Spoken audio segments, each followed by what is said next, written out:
मॅनहोलमध्ये पडून एकाचा मृत्यू झाल्यावर राजकारण सुरू झालंय। मुंबईत भाजपसोबत सत्तेत असलेल्या शिंदेंच्या शिवसेनेने आयुक्त अश्विनी भिडेंना लक्ष्य केलं। शिवसेनेचे उपमहापौर संजय घाडींनी आयुक्त अश्विनी भिडेंच्या राजीनाम्याची मागणी केली। मात्र आज खुद्द अश्विनी भिडेंच्या बचावासाठी ठाकरेंची शिवसेना आणि इतर विरोधक उतरलेले आहेत। व्यक्ती बदलून काही होणार नाही, सिस्टीम बदलली पाहिजे असं म्हणत ठाकरेंच्या शिवसेनेने भिडेंची पाठराखण केली। त्यामुळे शिवसेनेच्या विरुद्ध भूमिका घेताना ठाकरेंची सेना भाजपची बाजू घेताना दिसते। दरम्यान वादाच्या घेऱ्यात अडकलेले आयुक्त अश्विनी भिडे मंगळवारी पत्रकार परिषदेत आपली भूमिका मांडणार आहेत।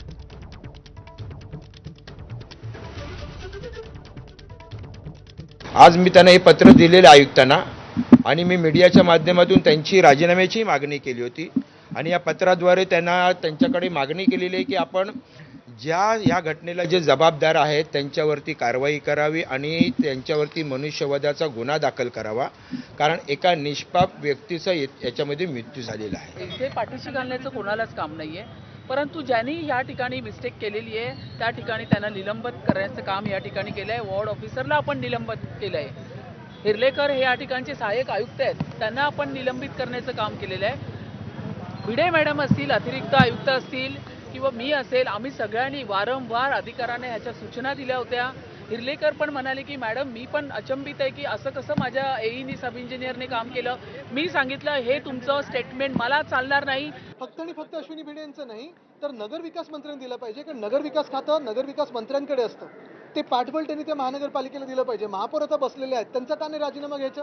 उपमहापौरांचा का नाही राजीनामा घ्यायचा? जर तुम्ही पाहिलं असेल गेले 2-3 वर्षापूर्वी म्हणजे हे निवडणुका व्हायच्या पूर्वी जे घटनाबाह्य मुख्यमंत्री मिंदे हे फिरत होते, ग्रीन कार्पेट घालून नालेसफाई करत होते। आता कुठे गेले ते ग्रीन कार्पेट? आता कुठे गेले हे सगळं शोबाजी तुमची?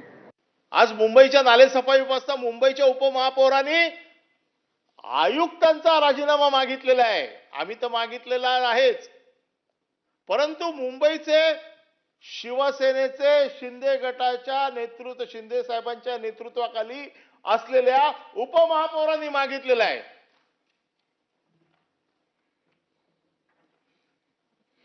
काय याला काय अर्थ आहे की नाही? उपमहापौर आयुक्तांचा राजीनामा मागतो, म्हणजे काहीतरी तथ्य आहे ना त्याच्यामध्ये। म्हणजे अंतर्गत किती स्पर्धा आहे, अंतर्गत किती भेदभाव आहे, अंतर्गत किती भानगडी आहे, या हळूहळू बाहेर यायला लागल्यात। अपनी संवेदनाएं प्रकट करने का हर व्यक्ति विशेष का अलग तरीका होता है, अलग भाषा होती है।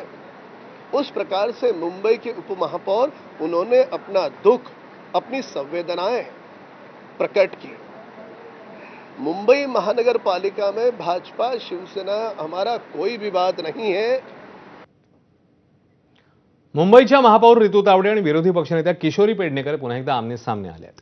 पावसाळ्याच्या पार्श्वभूमीवर विशेष सभेचं आयोजन करण्याच्या मागणीकरता पत्र देऊनही प्रतिसाद न मिळाल्याचा दावा किशोरी पेडणेकरांनी केला आणि संतापलेल्या पेडणेकरांनी महापौर दालनातल्या कर्मचाऱ्यांना जाब विचारलाय असा दावा मग महापौरांनी केला।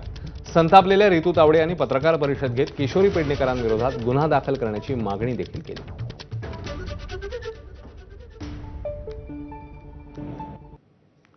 हा एवढा मोठा ऑफेन्स आहे। अतिशय संवेदनशील असलेल्या महापौराच्या दालनामध्ये अशा पद्धतीचं विरोधी पक्षनेत्यांनी जी आज वागणूक केली आहे ती मिसकंडक्ट आहे। आणि म्हणूनच मी आता माझ्या लेटर हेडवरती पोलीस उपायुक्त परिमंडळ आणि वरिष्ठ पोलीस निरीक्षक आझाद मैदान पोलीस ठाणे या ठिकाणी मी माझं पत्र देते आणि अशा पद्धतीने विरोधी पक्षनेत्या किशोरी पेडणेकर यांचं हे जे वागणं आहे हे या सभाशास्त्राला अनुसरून नाही आहे आणि म्हणूनच ह्यांच्यावरती गुन्हा दाखल करा अशा पद्धतीचं जे पत्र आहे ते मी आज स्थानिक पोलीस स्टेशनला देते। पत्रांची उकल घेत नाही, पत्रांची उत्तरं देत नाही, त्याचं उत्तर कोणी द्यावं? मी तुमच्या दालन म्हणजे जिथे खुर्ची आहे महापौरांची ते बंद होतं। जर तुम्ही आतमध्ये असता तर मी आतमध्ये येऊन त्या स्टाफला बोलवून विचारलं असं।